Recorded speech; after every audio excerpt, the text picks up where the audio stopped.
আমার আপনার নবীকে আল্লাহ রাব্বুল আলামিন পাঠিয়েছেন শুবে সাদেকে, শুবে সাদেকে, অর্থাৎ রাত শেষ দিন শুরু, রাত শেষ দিন শুরু, এর ঠিক মিডল পয়েন্টে আমার আপনার নবীকে পাঠালেন। হ্যাঁ গো, দিনের বেলা পাঠাতে পারতেন না, দিনের বেলা রাতের বেলা ভালো সময় পাঠাতে পারতেন না, আল্লাহ পাক কেন শুবে সাদেকে পাঠাতে পারেন?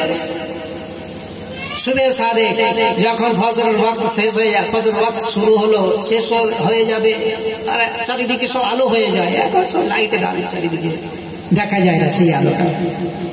একটা সূর্য ওঠার একটা সুযোগ, ওই সময় চারিদিকটা একটু আলো হয়ে যায়। বাবাজিরা যারা তাহাজ্জুদ পড়েন ওনারা দেখতে পান এই সমস্ত দৃশ্যগুলো, শুবে সাদেক কাটে না অন্ধকার না আলো, এখান থেকে আপনি ওখানে দেখা পাবেন। ওই সময় আল্লাহ পাক কেন পাঠালেন? আল্লাহ রাব্বুল আলামিন যখন ইচ্ছা করলেন আমার আপনার হাবিব ও জাহানের বাদশা হাবিবুল্লাহকে আমি দুনিয়ায় পাঠাবো, ওই সময় আল্লাহ রাব্বুল আলামিনের দরবারে এই দিন গিয়ে আরজি করে, এই দিন গিয়ে আল্লাহ পাকের দরবারে আপিল করছে, আয় রব্বি আল্লাহ, ও গো রাব্বুল আলামিন, আমার হাবিবকে আমার নবীকে এই দিনের আলোতে পাঠিও। এই দিনের আলোতে পাঠালে কি হবে? আমি দিন আমার নবীকে পেয়ে আমি শান্তি পাবো। জোরে বলুন সুবহানাল্লাহ। দিন কি আল্লাহ পাকের দরবারে আপিল করবে। তারপরে এবার রাত গেছে, আমি রাত আমার নবীকে পেয়ে আমি সৌভাগ্য হব। তার রাতকে আল্লাহ পাক সৃষ্টি করেছেন, দিনকেও সৃষ্টি করেছেন, রাত গিয়ে আপিল করছে, দিন গিয়ে আপিল করছে যে দিনে পাঠাও, রাত গিয়ে বলছে রাতে পাঠাও। আল্লাহ রাব্বুল আলামিন কি করবেন ঠিক করতে পারছেন না। আল্লাহ পাক বলে আচ্ছা ঠিক আছে, দাঁড়াও দাঁড়াও, আমি তোমাদের বিচার করে দিচ্ছি।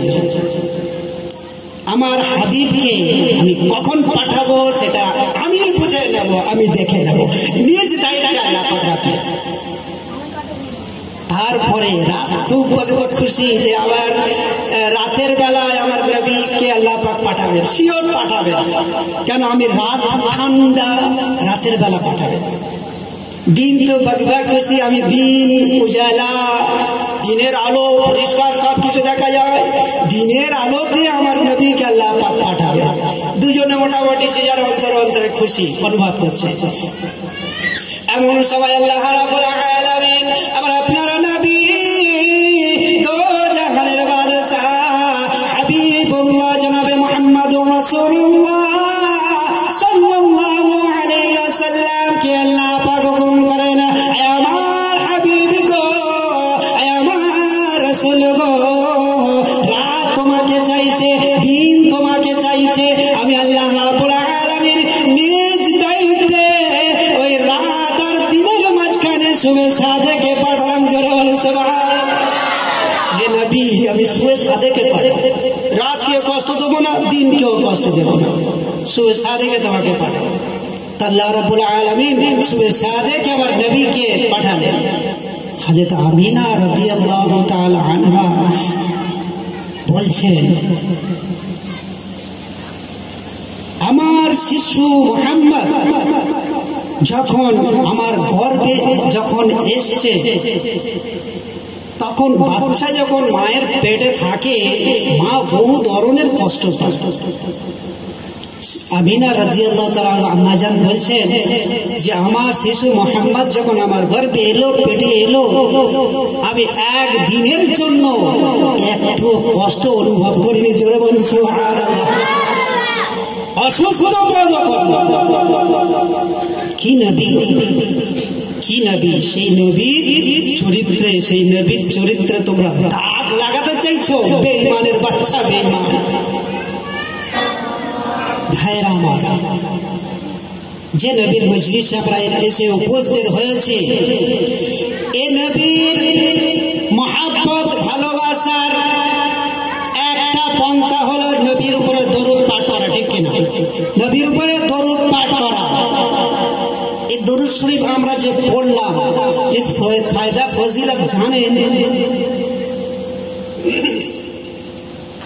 এই দরুদ শরীফ এমন একটা জিকির, এমন একটা ইবাদত, এমন একটা ইমানদারের জন্য অস্ত্র, এর থেকে বড় অস্ত্র আর নাই।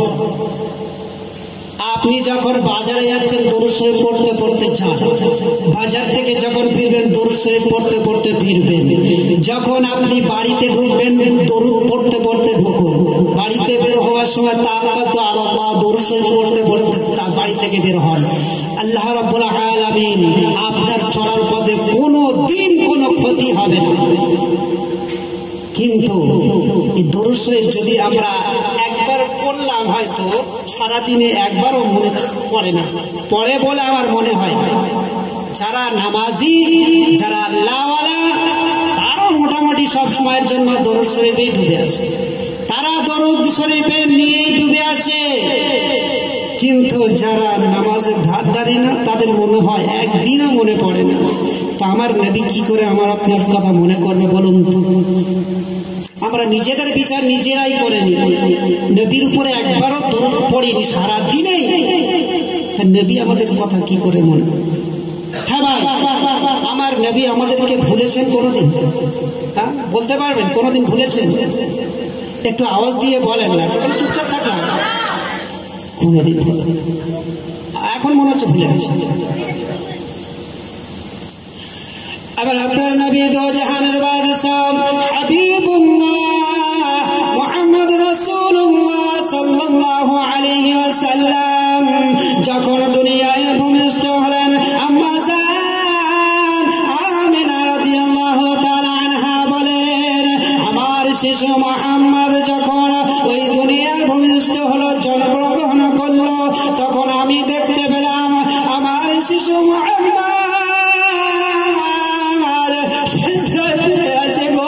সেজদায় পড়ে আছে, সেজদারত অবস্থায় আছে, আর টুক টুক করে যেন কি বলছে, মুখটা টুক টুক করে নাচছে। আমাদের বাচ্চারা যখন ভূমিষ্ঠ হয়, ভূমিষ্ঠ হওয়ার পরে যতক্ষণ পর্যন্ত না তারা কান্না করে গো, যতক্ষণ পর্যন্ত না তারা কাঁদে, ততক্ষণ আমার মায়েরা কান্না করানোর জন্য তাকে চেষ্টা করে। বলেন ঠিক কিনা? কান্না করানোর জন্য চেষ্টা করে। আমিনা রাদিয়াল্লাহু তাআলা আনহা বলেন, আমার শিশু মুহাম্মদ ভূমিষ্ঠ হওয়ার পরে ওই শিশুদের মতো কাঁদে না গো, ওই শিশুদের মতো কাঁদে না। আমার শিশু মুহাম্মদের কান্নাটা একটু আলাদা ছিল।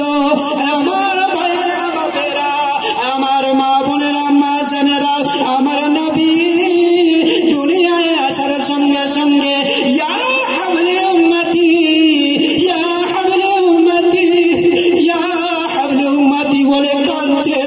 একবার জোরে জোরে বলুন সুবহানাল্লাহ।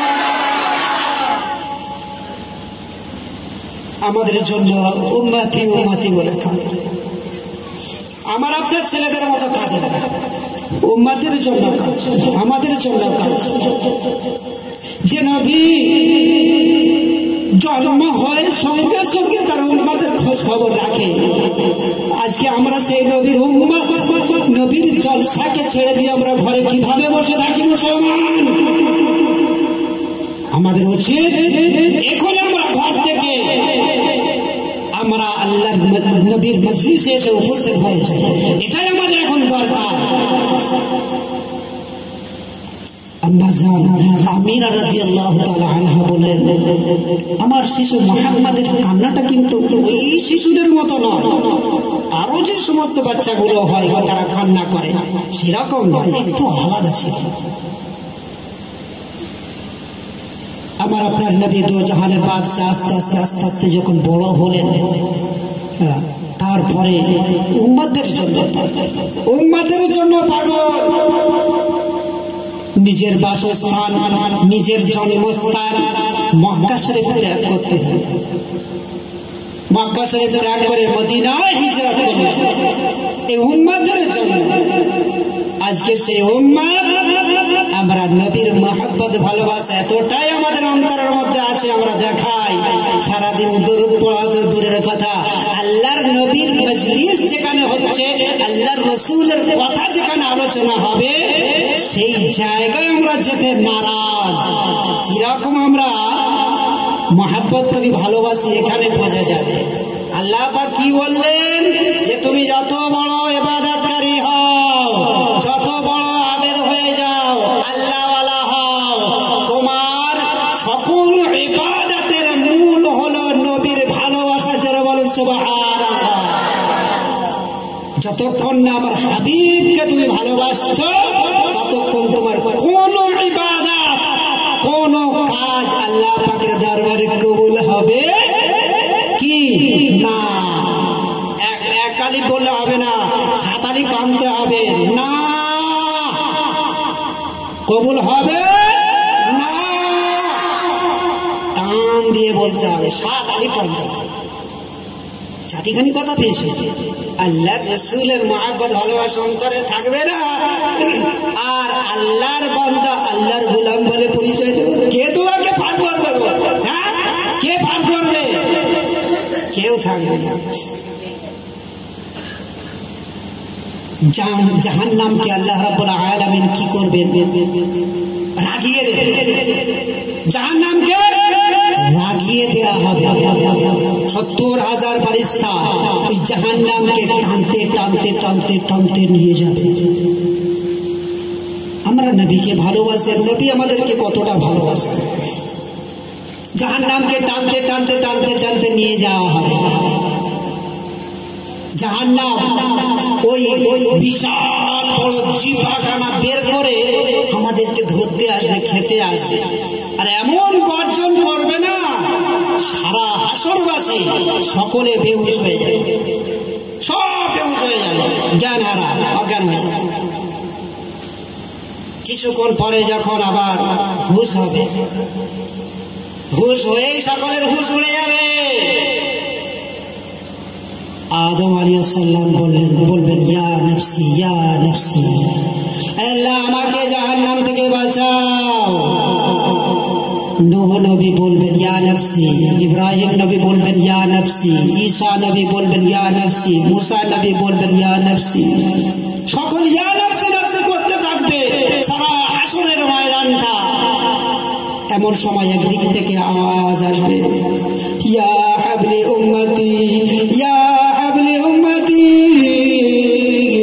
ইয়া হাবলি উম্মতি। আল্লাহ পাক আমাকে জাহান্নাম থেকে বাঁচাতে হবে না গো।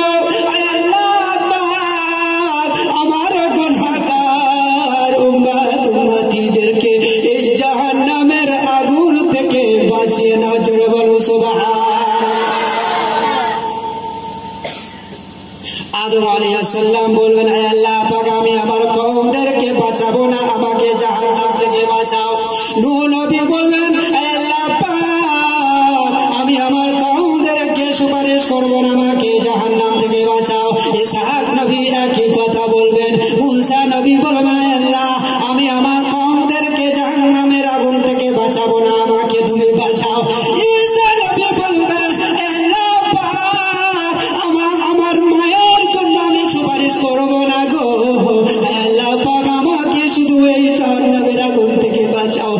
একমাত্র আমার আপনার হাবিব, দো জাহানের বাদশাহ হাবিবুল্লাহ জনাবে মুহাম্মদুর রাসূলুল্লাহ সাল্লাল্লাহু আলাইহি ওয়াসাল্লাম এইভাবে ঝুলিখানা আল্লাহ পাকের দরবারে দেবেন। ঝুলিখানা আল্লাহ পাকের দরবারে পেতে দিয়ে অঝর নয়নে কাঁদতে থাকবেন, আল্লাহ আমার যদি জাহান্নামে যেতে হয় আমাকে জাহান্নামের মধ্যে দিয়ে দাও, আমাকে জাহান্নামের মধ্যে দিয়ে যদি আমার গুনাহগার উম্মতিদেরকে বাঁচানো যায়, আল্লাহ পাক আমার উম্মতিদেরকে বাঁচাও, আমার জাহান্নামের আগুনে ফেলে দাও, আমার গুনাহগার উম্মতিদেরকে বাঁচাও। এমন অবস্থা, এমন এমন আওয়াজ যখন আল্লাহ পাক শুনবেন গো, আল্লাহ রাব্বুল আলামিন ওই সময় চিৎকার করে গায়বী আওয়াজ দিয়ে বলবেন আমার হাবিব, হাবিব গো আজকে দিনে আমি সব কিছু সহ্য করব, সব কিছু সহ্য করতে পারি। কত বড় বড় হস্তি নস্তি আমি দেখে নিয়েছি, তাদেরও জিভ পার করে দিয়েছি, সিনা পর্যন্ত নাভি পর্যন্ত। আমার হাবিব আজকে দিনে তোমার চোখের পানিটা আমার সহ্য হয় না গো। আমার হাবিব তুমি মাথা তোলো, এখনই আমি তোমার উম্মতের বিচার শুরু করে দেব। একবার জোরে জোরে বলুন সুবহানাল্লাহ। দরুদ শরীফ আল্লাহুম্মা সাল্লি আলা। আল্লাহ রাব্বুল আলামিন কি করবেন? সঙ্গে সঙ্গে ফেরেশতাদের হুকুম করবেন। এই ফেরেশতা জাহান্নাম তো খুব জোর গর্জন করছে, ওকে তো ঠান্ডা করতে হবে, ওকে তো ঠান্ডা করতে হবে। তার জাহান্নামকে ঠান্ডা করার জন্য একটা মেডিসিন রাখা আছে, গিয়ে নিয়ে এসো। কোথায় যাও? আরশের নিচে কিছু গোলাপদানি রাখা আছে, ওইগুলো নিয়ে এসো। নিয়ে এসো জাহান্নামের দিকে একটু ছিটা দাও, দেন দেখি জাহান্নাম কিরকম আর গর্জন করে। আল্লাহর ফেরেশতারা গেল জাহান্নামের ওই গোলাপদানি গুলো নিয়ে এসে না জাহান্নামের মধ্যে ছিটা দিয়ে দেয়। জাহান্নামের মধ্যে ছিটা দেওয়ার সঙ্গে সঙ্গে জাহান্নামের আগুনটা ঠান্ডা হয়ে যায়। জোরে বলুন সুবহানাল্লাহ। হাসরবাসীরা দেখে অবাক। হাসরবাসীরা বলবে, হায় আল্লাহ, এই কি এমন মেডিসিন যাই জাহান্নাম কাউকে তো ভয় করে না, কাউকে পরোয়া করে না, সব তো জ্বালিয়ে পুড়িয়ে দেওয়ার ক্ষমতা রাখে, কিন্তু এই জাহান্নামের আগুনকে ঠান্ডা করে দেওয়ার মতো মেডিসিন আবার ছিল। আল্লাহ একটু জানতে ইচ্ছা করে, আল্লাহ বলো না ওটা কি? আল্লাহর মুমিন বান্দাদের আবদার আল্লাহ পাক পূরণ করবেন, ওয়াদা করেছেন। আল্লাহ পাক ওয়াদা করেছেন আমার মুমিন বান্দারা কিয়ামতের দিন তারা যা আবদার করবে তাই তাদেরকে দেয়া হবে। জোরে বলুন সুবহানাল্লাহ। আল্লাহ পাক কি করবেন? ওই সময় বলবেন, আল্লাহ পাক বলবেন, ওটা কি জানো? ওটা অন্য কিছু নয়, ওটা হলো আমার গুনাহগার বান্দাদের চোখের পানি। জোরে বলুন সুবহানাল্লাহ। যে সমস্ত আল্লাহর বান্দারা আল্লাহ পাকের ভয়, আল্লাহ পাকের খৌফ করে রাতের ঘুম হারাম করে তাহাজ্জুদের নামাজ আদায় করে নেয়, তারপরে আল্লাহ পাকের দরবারে অঝর নয়নে কাঁদতে থাকে, ওই জাহান্নামের আগুনের ভয়ে আল্লাহ পাকের খৌফ ইলাহিতে সে যখন কাঁদতে থাকে, তার ওই চোখ থেকে যে পানি ঢুকে বের হয়, ওই পানিটাকে আল্লাহ রাব্বুল আলামিন ওই গোলাপদানিতে ভরে রেখে দিয়েছেন। জোরে বলুন সুবহানাল্লাহ। সেই পানিটা যখন ওই জাহান্নামের মধ্যে নিক্ষেপ করা হলো, সঙ্গে সঙ্গে জাহান্নামের আগুন ঠান্ডা হয়ে যায়। গুনাহগার বান্দা, এর মধ্যে কে কে গুনাহগার নয় একটু হাত তুলে দেখান তো। সকলেই গুনাহগার, সকলেই আমরা গুনাহগার। সকলে গোনার জন্য তওবা করা দরকার আছে, ঠিক কি না? সকলে গোনার জন্য আল্লাহ পাকের দরবারে কাঁদতে হবে। আচ্ছা বলেন তো, আমরা হাজারো কাঁদি আর হাজারো বলি, তওবা করি, যাই করি, নবীর মহব্বত ভালোবাসা যদি না থাকে আমাদের গোনা মাফ হবে? হবে? আওয়াজ দিয়ে বলুন। হবে না, হবে না। আল্লাহ পাক বললেন, যতক্ষণ পর্যন্ত তোমার অন্তরের মধ্যে আমার নবীর মহব্বত ভালোবাসা থাকবে, ততক্ষণ পর্যন্ত তোমার দোয়া তো দূরের কথা, তোমার একটা ইবাদত আমার দরবারে আসবে না। কি নবীর মহব্বত ভালোবাসা, কি নবী! যে নবী আজ ওই মদিনায় সবুজ গম্বুজের নিচে মাকবারার মধ্যে শুয়ে শুয়ে যে নবী উম্মতের জন্য কাঁদে, আজকে সেই নবীর মজলিস কায়েম করা হলো, আর মুসলমান ঘরে বসে আছো, লজ্জা করে না? যদি বাঁচতে চাও তাড়াতাড়ি চলে এসো।